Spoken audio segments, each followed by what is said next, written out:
Grabación número 81, con la introducción a la segunda y tercera cartas de San Juan. Estas dos cartas, que por su brevedad se designan también como epístolas menores de San Juan, responden en su estructura al modelo de las cartas de la época en el ambiente grecorromano. Tienen al principio un protocolo, con el nombre del remitente, los destinatarios y el saludo, y al final la despedida. El autor se presenta en ambas como el presbítero. La segunda se dirige a la señora elegida y a sus hijos, expresión que es un modo figurado de designar a una iglesia local, muy probablemente de Asia Menor. La tercera va dirigida a un cristiano llamado Gayo, y quizás a través de él a un grupo de fieles. La gran difusión que tuvieron desde el principio, a pesar de su brevedad, constituye un testimonio implícito acerca de la autoridad de su autor. A esto se añaden los abundantes testimonios que desde los más antiguos tiempos atribuyen estas cartas al apóstol San Juan. Así, San Policarpo, muerto en el 156, discípulo del apóstol, en su carta a los Filipenses, parece utilizar el texto de la segunda de Juan 7. San Ireneo, muerto en el 202, discípulo a su vez del anterior, cita la segunda de Juan 7 y 11, atribuyendo esta carta expresamente a San Juan. También Tertuliano, muerto hacia el 222, testigo de la Iglesia en el norte de África, alude a la segunda de Juan 7. Un testimonio indirecto se encuentra en Clemente de Alejandría, muerto en el 214, que para introducir una cita de primera de Juan emplea la fórmula Juan en su epístola mayor, dando a entender que conocía al menos otra carta del mismo autor. Citas explícitas de las dos cartas se encuentran en diversos escritores de los siglos III al V. San Dionisio de Alejandría, San Atanasio, San Cirilo de Jerusalén, San Gregorio Nacianceno, San Agustín, etc. Ambas cartas figuran junto con la primera de Juan como obras del apóstol San Juan en las más antiguas listas o cánones de los libros inspirados. Junto a este amplio consenso, reflejado en tantos testimonios provenientes de diversos lugares de la Iglesia, hubo también en los primeros siglos algunas dudas acerca de la autenticidad juánica de estas dos cartas. Ya Orígenes, fallecido en el 253, menciona esas dudas existentes en su tiempo. Eusebio coloca ambas cartas entre los escritos discutidos del Nuevo Testamento, es decir, los que no eran admitidos por todos como canónicos, si bien él personalmente las aceptaba. Lo mismo cabe decir de San Jerónimo, que las consideraba auténticas, pero sin dejar de señalar las dudas al respecto que hubo en su tiempo. El origen de estas dudas es un texto de Papías de Hierápolis, escrito hacia el año 130, que menciona a un Juan, el presbítero, distinto al parecer de Juan el apóstol. Inciso 1. Contenido.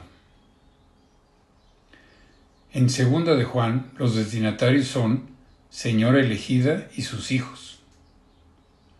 Lo más probable es que no se trate de una noble dama cristiana y su familia, sino de una iglesia local. De manera semejante, en las despedidas se llama tu hermana elegida, versículo 13, a la comunidad cristiana desde donde escribe el apóstol, probablemente Éfeso. Las recomendaciones que hace el autor coinciden con los demás tratados más ampliamente en la primera de Juan, el amor fraterno y la observancia de los mandamientos, versículos 4 al 6. Y el cuidado frente a los seductores, versículos 7 a 11. Ante estos, que no confiesan a Jesucristo venido en carne, versículo 7, el apóstol exhorta a los fieles a permanecer en la doctrina de Cristo, versículo 9, que es el Hijo del Padre, versículo 3, para vivir así en comunión con el Padre y el Hijo, versículo 9. La tercera de Juan va dirigida a un cristiano de nombre Gallo, versículo 1, del que no tenemos más noticias. San Juan le elogia por ser un verdadero cristiano, versículos 3 a 4, lo cual demostraba practicando la hospitalidad con los enviados por el apóstol, versículos 5 al 8, expresando así al mismo tiempo su respeto por la persona de San Juan. Esta actitud contrasta con la de Diotrefes, que debía ser el que dirigía aquella comunidad, versículo 9. Este no acata la autoridad del apóstol, ni recibe a sus enviados, e incluso se atreve a excomulgar a quienes lo hacen, versículos 9 a 10. Por esta razón, una carta que el apóstol había escrito anteriormente, versículo 9, no había surtido ningún efecto. También se nombra a un cierto Demetrio, probablemente el portador de la carta, y del cual todos dan testimonio, versículo 12. Suele suponerse que Demetrio tenía el encargo o bien de reemplazar a Diotrefes en el gobierno de la comunidad, o bien de instituir a Gallo en este cargo. Inciso 2. Composición y enseñanza. Además de los testimonios de la tradición, también las semejanzas de expresión y contenido de ambas cartas con la primera y el cuarto evangelio hablan a favor de la paternidad literaria de San Juan. En efecto, no cabe duda de que las dos epístolas son del mismo autor. Basta comparar el saludo inicial y la despedida, con formulaciones casi idénticas.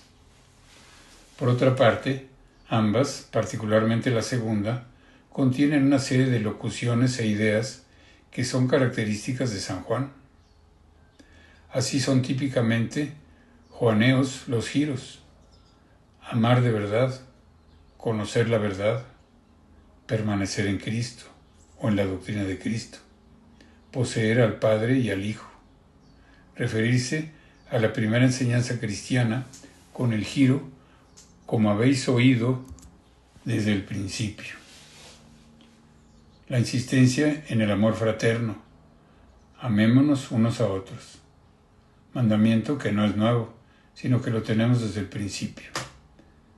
El amor a Dios consistente en guardar sus mandamientos.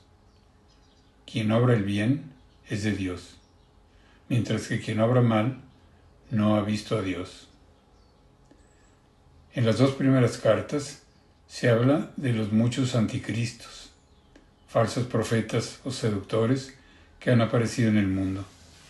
Son quienes no confiesan a Jesucristo venido en carne. También en las dos el apóstol expresa el deseo de que nuestra alegría sea completa.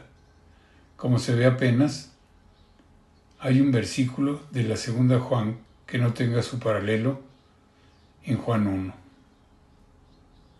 De hecho, suele considerarse la segunda como un primer esbozo o bien como un resumen de la primera.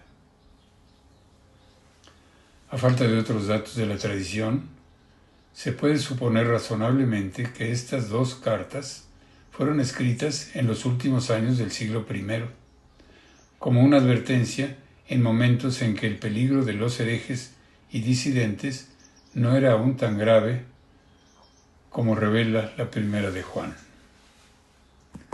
Fin de la grabación 81 con una introducción a las Cartas segunda y tercera de Juan.